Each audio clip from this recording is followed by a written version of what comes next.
Do you know who Marina Abramovich is? She's a famous artist that does Maria Abramovich and her spirit cooking rituals. As the blood rushed out of my body,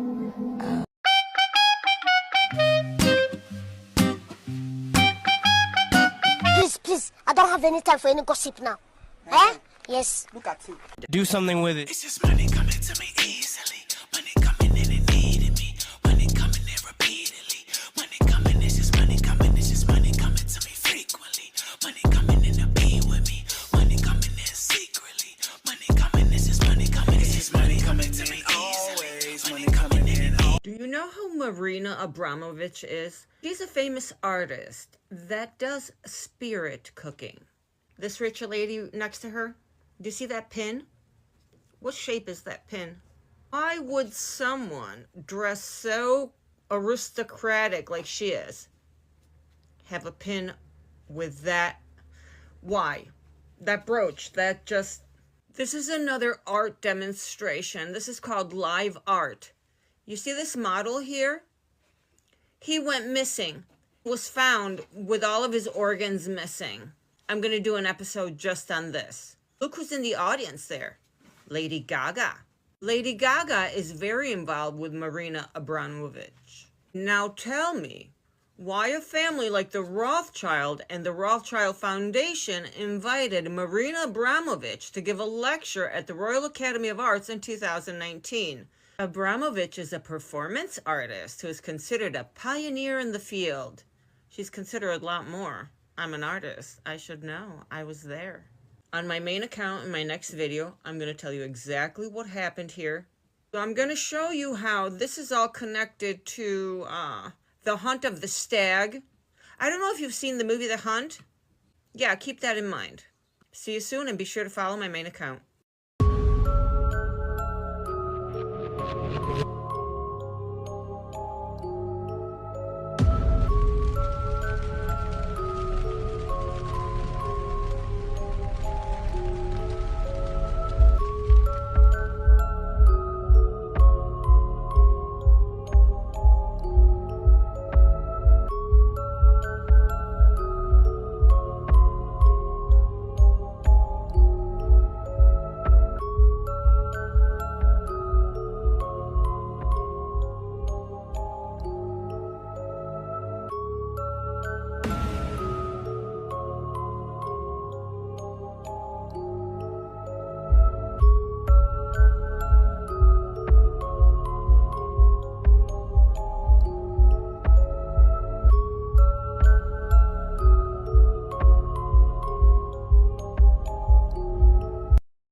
Hey y'all, welcome back to All Things Jenny. I'm Jenny and happy Monday. So per request, I have been requested multiple times to cover Maria Abramovich and her spirit cooking rituals. Because they just call it what it is, okay? Because in Haiti, we have the same thing. It's called spirit cooking and cooking.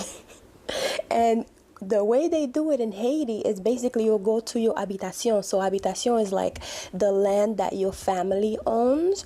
And then you'll go there and basically offer food. So everybody will come together and do a whole celebration of like different food. So you do cooking and everything, and then you give offering like candles, dance and all that stuff around trees, around things that are around in the neighborhood, or not in the neighborhood but in the habitation, in the land of your ancestors or your family, because that land has been in the family for a long time. So you'll cook and you'll offer the cooking to the spirit of the land and the spirit.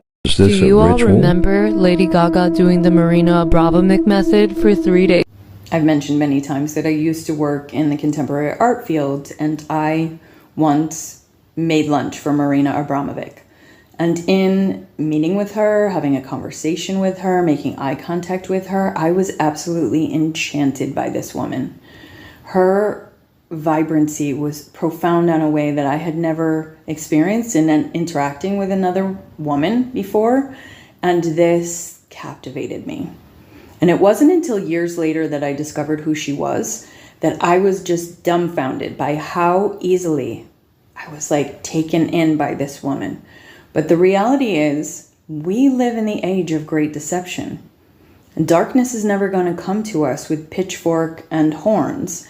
It's going to be the most enticing, enchanting, provocative, decadent thing that we are longing for. And so the awareness in watching this video is the reality that we have to be so anchored into our discernment right now. And that is a gift of our free will that we always have available to us in the moment that we ask for discernment, clarity, signs, synchronicities, whatever. When we're interacting with any other human being, we can ask for clarity as to whether or not that person has our highest good as an intention or whether they are coming from a place of deception. And it is imperative that this is a skill that we hone into now, because the reality is our attention is a commodity. Our soul is a commodity. And we have the free will choice to be present in full ownership of our soul and our sovereignty, or to give that away for the bounty table of those who feed on human energy. Be mindful of this as you walk about the world. As the blood rushed out of my body, how do I explain it?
In 1974, a woman named Marina Abramovich walked into a gallery to do a performance that would shock the world. Known as Rhythm Zero, Abramovich invited participants to do anything they desired to her for 6 hours using 72 objects, including scissors, a whip, and even a loaded gun. Everything started out calmly, but soon things started to heat up. As in the 3rd hour, all of her garments were cut off by a man with a sharp blade. This was just the beginning, as within the next hour her throat was slit so that her blood could be sucked. Her body was subjected to a number of small sexual attacks. Soon a battle broke out between the spectators when a loaded weapon was pressed to her temple, and her finger was twisted around the trigger. Rhythm Zero still remains a controversial and thought-provoking piece. We are 2 minutes late. I'm sorry. Okay. This is a very important moment for me, and to really create kind of balance between all of us in this courtyard.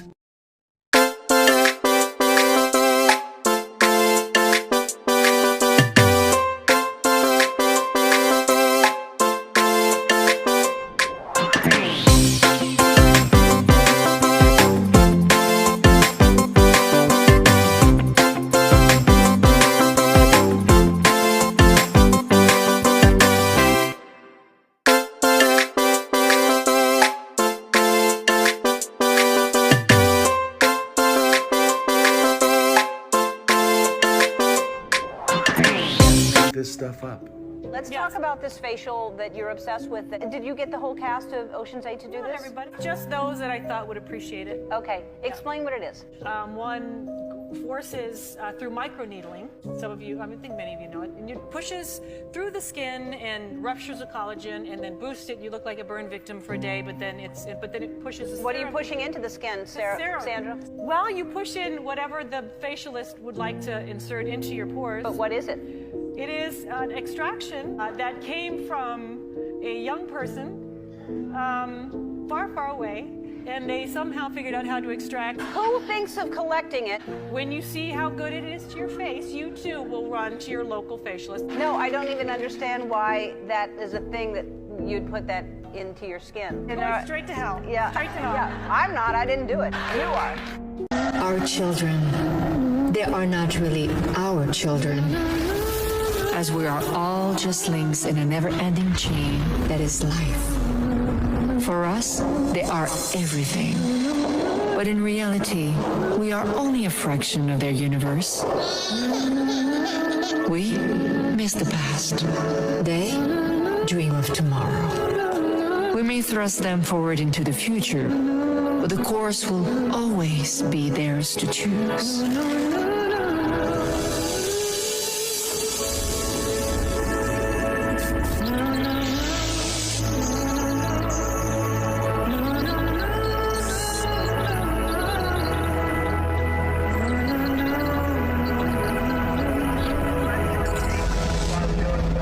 Our children, they are not really our children, as we are all just links in a never-ending chain that is life. For us, they are everything.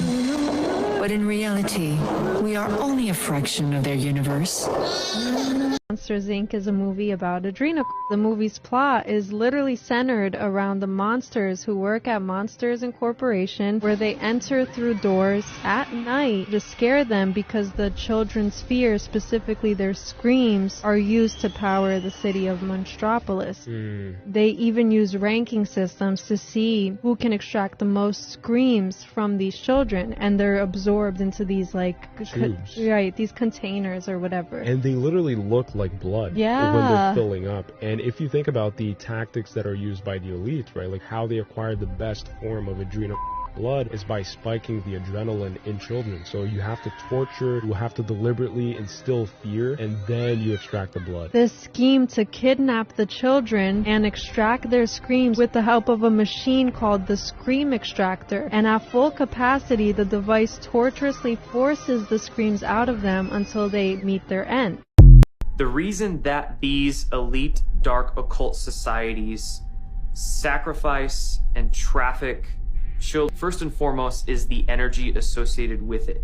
So when a human is in the state of fear and trauma, they release a energy, and this energy can be picked up by essentially negative extraterrestrial beings, negative archonic influences, and they feed off of it. They literally feed off the energetic release of fear and trauma.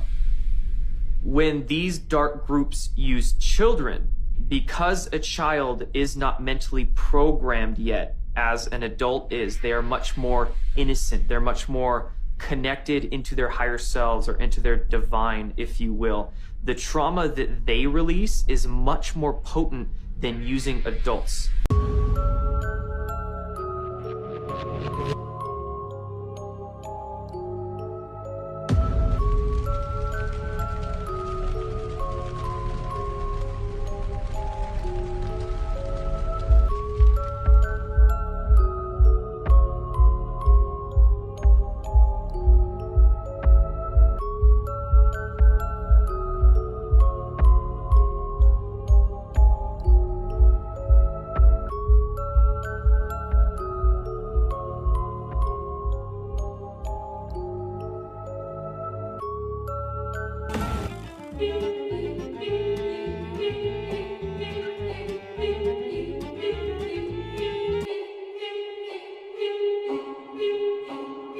So when it comes to the whole adrenochrome situation, we don't do that in our Haitian culture at all. The whole hunting people and, doing the unthinkable with them, we don't do that. But I noticed it's like a popular thing in the American culture. Well, not necessarily, but in the rich sector of the wealthy people, they will do that. But when I was watching the movie, that's what I was getting out of it. So basically they will find people who are poor enough and need money by all means necessary, and they'll tell them, okay, well, let's go, they'll out them and take them to this island where they cannot escape because the island belongs to the wealthies and they know all the ins and outs of the island, and they'll basically hug you and then send you running scared, and they chase you, and the way they chase you is basically with real weapons. So you're basically like ants and humans, stepping on ants basically, right?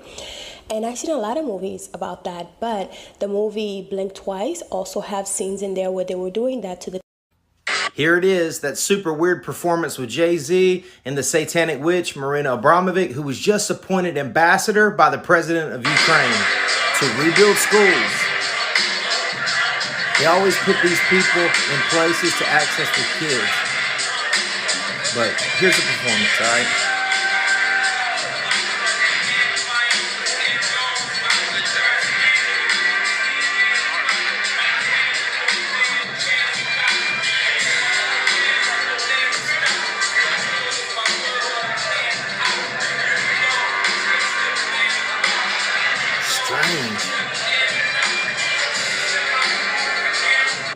So I paused it just to break the rhythm and pattern, because this is a satanic ritual in which they are putting things, imparting things into people's spirits and minds. So I break that in Jesus' name. Now Jay-Z's a Satanist too. They worship the devil, Lucifer.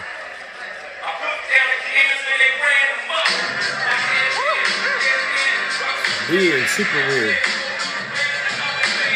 Can I say weird one more time? So basically the president of Ukraine just appointed her ambassador in charge of her projects to rebuild schools.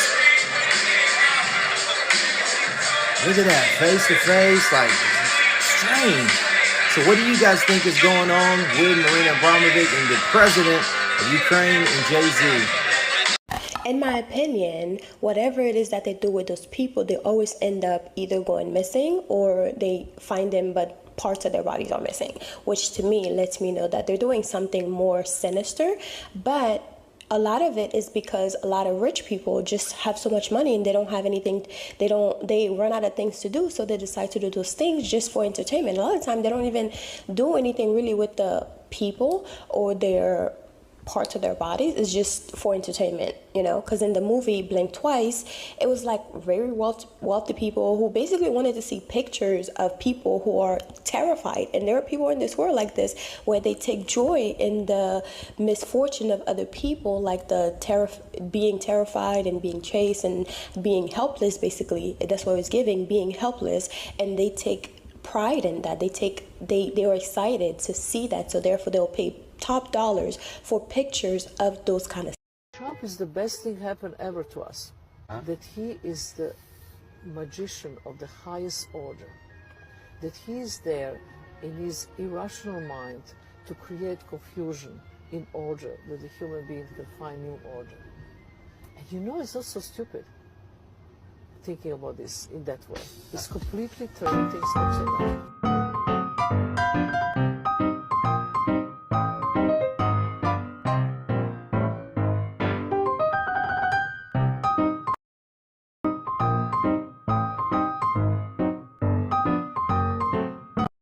Why is Marina Abramovich so famous? Marina Abramovich, an art world icon and a pioneer of performance art, has spent the last 5 decades pushing the boundaries of her body and mind. Her artistic career began in the 1970s, a period when performance art was on the rise. Her early performances challenged the limits of what the human body could endure. An example of this is Rhythm Zero, in which Marina Abramovich allowed the audience to interact with 72 objects, including a gun. In the following decades, Marina Abramovich began to explore themes related to personal and emotional relationships in collaboration with the artist Uli, with whom she had a relationship. The separation of the two artists was marked by the iconic walk along the Great Wall of China in opposite directions, meeting in the middle to bid farewell. One of the most famous and influential performances was The Artist is Present at MoMA in New York. For 3 months, Marina Abramovich sat in silence for hours every day, while museum visitors could sit in front of the artist. This generated a deep emotional connection between the artist and the audience. Marina Abramovich has challenged traditional artistic mediums by using her own body as the canvas, pushing the limits of what can be considered art. And this So in conclusion, what do I think about Marina Abramovich? I think she's an awesome person, honestly. I think her work speaks for itself, and I think she's a very creative person. I don't think she is like worshiping like super demonic entities, but I do think there is something that that she has behind her that is protecting her. And I think that she is helping a lot of celebrities with their influence over people. And I think that she might be a goddess or a witch or an alchemist, in my opinion, because of all the work and all the things that I've learned about her, the way, her methods and the things that she does, and especially with the crystals and everything. You notice how like a lot of celebrities have like the big purple amethysts behind them all the time whenever they're doing interviews in their homes. They always have crystals, because crystals actually have a lot of power, and they work with her, I believe, because she has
the horseman of a horse.